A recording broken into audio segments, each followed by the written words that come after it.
E aí, pessoal, tudo bom? Bom, para esse vídeo eu fiz uma seleção de 10 livros, todos brasileiros, que são muito importantes, muito relevantes para o mercado editorial da literatura infantil, antes de tudo. Mas um segundo critério são todos eles livros que se relacionam com a minha memória afetiva de alguma forma. Alguns mais, outros menos, mas todos eles são extremamente importantes para a minha infância ou para o meu envolvimento com a literatura infantil de uma forma geral. Vou tentar ser breve, porque cada um deles mereceria um vídeo próprio. Quem sabe, vou colocar na fila. Bom, e aí então, indo para o primeiro, eu selecionei o Flicts, que é um dos livros mais importantes da literatura infantil nacional. Um dos primeiros, eu vou folheando alguns trechos para mostrar. Ele é do Ziraldo, o primeiro livro infantil do Ziraldo. Ele é de 69. Ziraldo já era um cartunista bastante importante, bastante relevante aqui no Brasil, mas não tinha um livro infantil ainda. Tem toda uma história interessante de bastidores que eu vou pular, mas ele é um livro importante, inclusive, para o mercado editorial, para gráfico, por conta dessa experimentação de cores, antes de tudo. Então, reparem que aqui não tem ainda os traços típicos do Ziraldo de ilustração, que a gente vai descobrir depois. É um livro que fez 50 anos, né, alguns anos atrás, e extremamente relevante. É uma história linda que fala de redenção, de superação, de diversidade. E um dia eu falo mais a respeito da história de Flicts. Mas antes de tudo, para mostrar o primeiro livro que eu descobri não tão criança, descobri um pouco mais velha, e que se mostrou, poxa, extremamente importante para mim pela história, mas antes de tudo por ser Ziraldo, que eu tenho uma relação extremamente afetiva com ele. Aliás, é o único que eu trouxe 2 títulos aqui nesse livro, no vídeo. O segundo é O Menino Maluquinho, que arrisco dizer que é um dos livros mais populares do mercado editorial nacional. Difícil quem nunca teve contato com ele, quem nunca leu, seja porque tinha, ou seja na escola. É um livro de 40 anos já, ele veio depois do Flicts. Aqui sim a gente já tem, né, as ilustrações extremamente clássicas, com esse traço inconfundível do Ziraldo. O meu é uma edição muito especial, essa aqui de 1980, que inclusive é de quando ele foi lançado. O meu tem aqui um autógrafo que eu tive o privilégio de encontrar com ele aqui em Bauru, em 2006, se não me engano.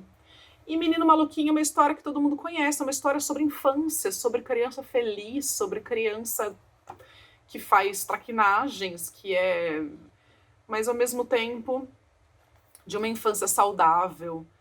Enfim, falarei sobre ele mais com certeza em algum outro vídeo. Terceiro, Marcelo Marmelo Martelo, Ruth Rocha.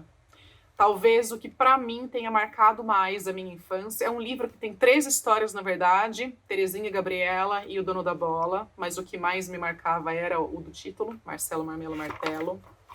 Hoje em dia ele tem uma edição com outra ilustração, e eu particularmente gosto dessa, exatamente por essa minha relação com o livro. O meu é de 86, tem aqui, ó, minha mãe escrevia tudo.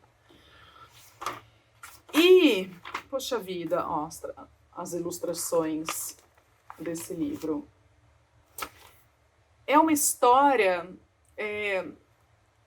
que hoje em dia é muito comum da gente ter alguns finais que são surpreendentes ou que fogem aquilo que inicialmente a gente esperaria, talvez, né?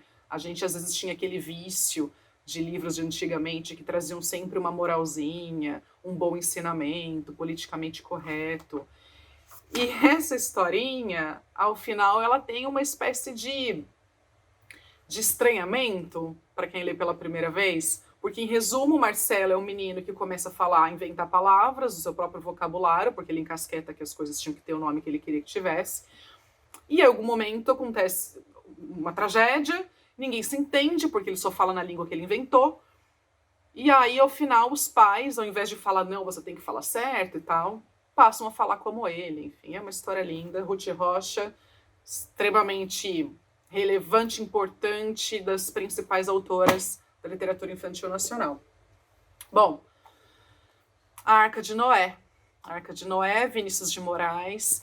Esse é um livro de poemas. O meu aqui está escrito, ó, mais uma vez. O meu é eu ganhei em 92. Deixa eu ver a edição dele. A edição dele é de 91.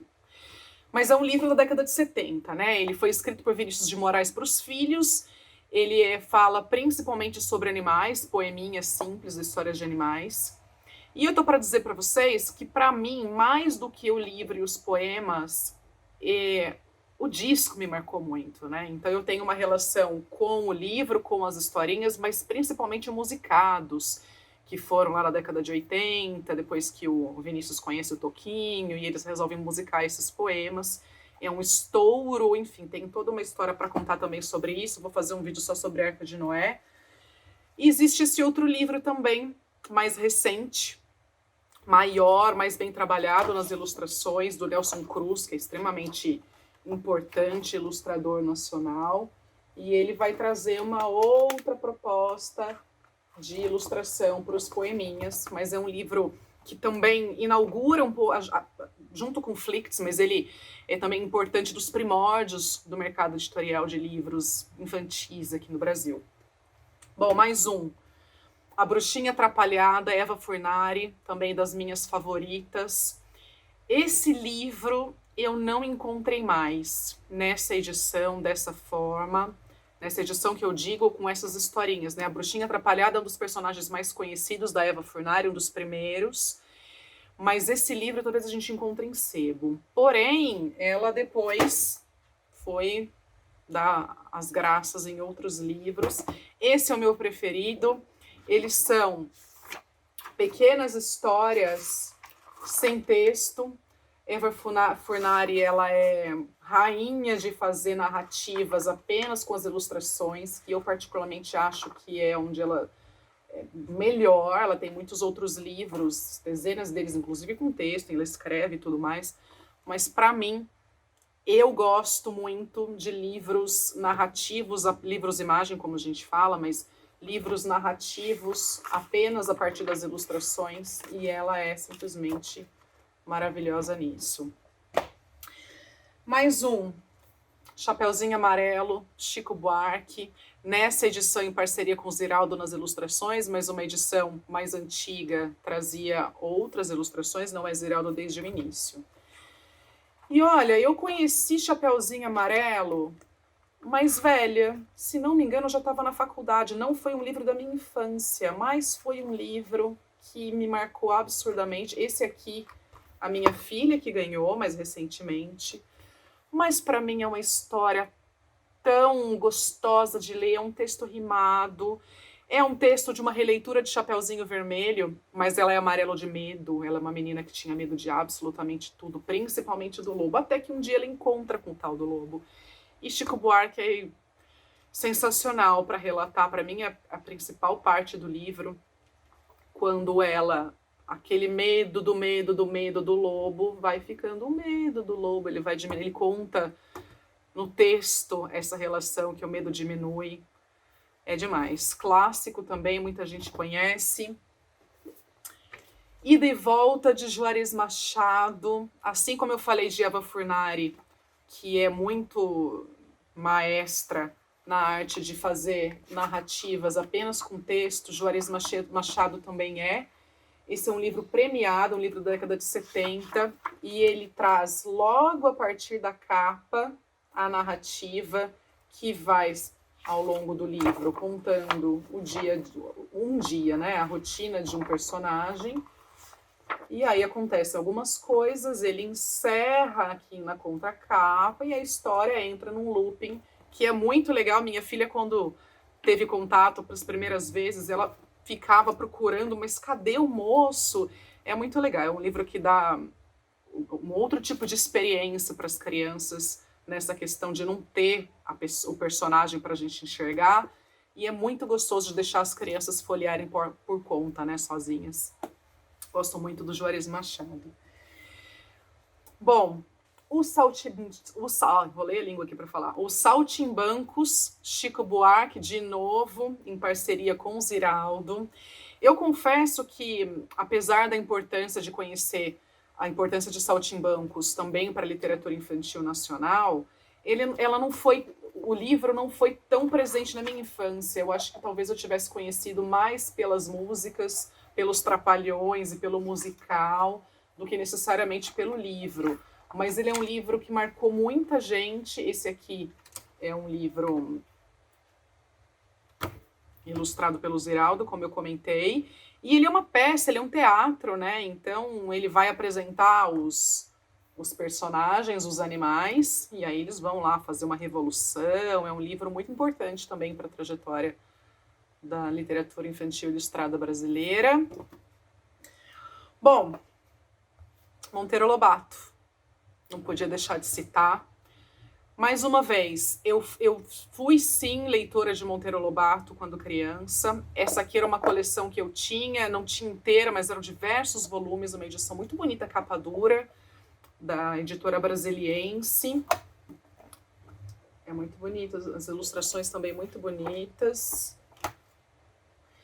E polêmicas à parte, não sei se vocês vêm acompanhado, que mais recentemente a obra do Monteiro Lobato tem vindo à tona, principalmente por conta de conceitos racistas que estariam presentes na obra, principalmente quando ele traz a personagem da tia Anastácia. Mas, enfim, independente disso, primeiro porque foi importante para a minha formação, e segundo que Monteiro Lobato é o patrono da literatura infantil nacional, ele é patrono da editoração brasileira, fundador das primeiras editoras, então não tem como não mencionar Monteiro Lobato se a gente está falando de livros essenciais para a literatura infantil brasileira.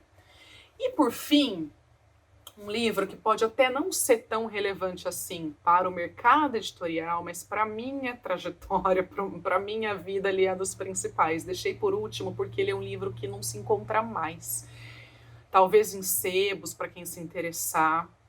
Mas é um livrinho chamado Maricota Sem Dona, da Maria Mazetti, ilustrada por Edson Campos. O meu é de 86, ó, todo rabiscadinho. Ele é uma edição de 85. E ele é um livro que marcou muito a história, não só minha, mas da minha família, porque o que aconteceu foi, eu tinha diversos livrinhos infantis que depois que eu cresci, enfim, fiquei adulta, eles foram passando para minha irmã, para outras primas, umas 3, 4 primas, e depois para minha filha. E todas elas, é muito interessante, que relatam uma relação afetiva muito forte com esse livro. Então, por isso que ele está aqui, e ele está num lugar de destaque, assim, de louvor, porque eu não sei dizer o que aconteceu, ele não voltou a ser editado,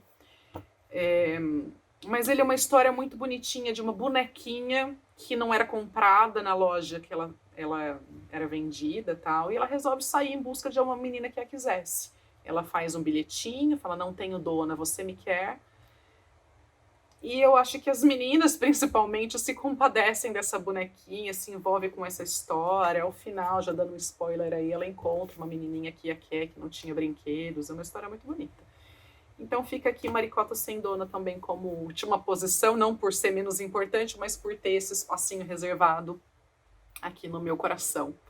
Então é isso, espero que vocês tenham gostado. Me mandem quais livros, comentem quais livros que foram importantes para a trajetória de vocês. E se tem algum aqui que era para estar e não tá. Mais uma vez, são aqueles que me marcaram antes de tudo. E é isso. Até os próximos vídeos. Um beijo.